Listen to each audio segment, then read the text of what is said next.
续来看这个做风台，台北市昨规暝是透大风，透到真侪路树拢倒去了，还佫有这个铁皮是为半空中砸落来。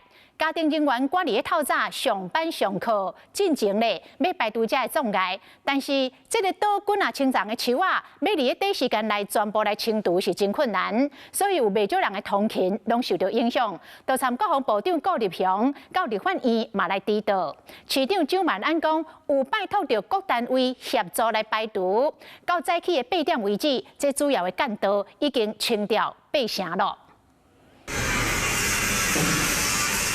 工程人员冒险赶进度，为文湖线隔音壁将大片铁锤厝顶吊起来刷走，控制风台将附近铁锤厝顶吹去。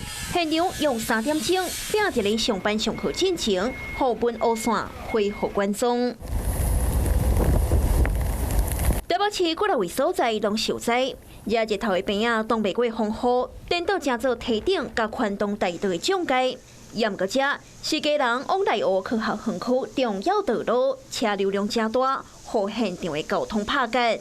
台北市昨规工落雨淡地，暗时透风，互真侪丛树仔拢倒去。想着今仔日也得爱上班上课，市民都头壳冒咧烧。 整个树压着，随时都会垮下来。车路未输变树林，树仔都伫文山区永建国小的门口口，学生啊，敢来当行偏门。上山国小迄丛8年的树仔嘛，挡袂过风台倒去。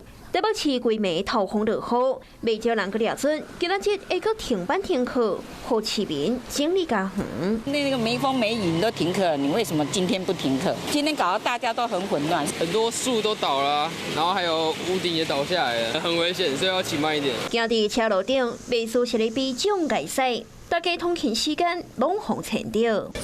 好来，谢谢。其实上午的时间，我们盘点出主菜要干到，基本上8成都已经恢复，全力投入相关的人力，希望能够尽快、最快的速度能够恢复到正常生活。倒落来树仔，就是阻碍交通的主要原因。前个队透早5点半就提早来整理，严格规台北市1000件树仔倒去的案件。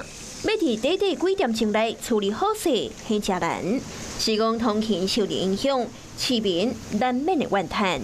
Hello， 我是蒋欣梅。想要抢先掌握最及时的新闻资讯吗？赶快订阅、按赞、开启小铃铛，锁定华视新闻 YouTube 频道。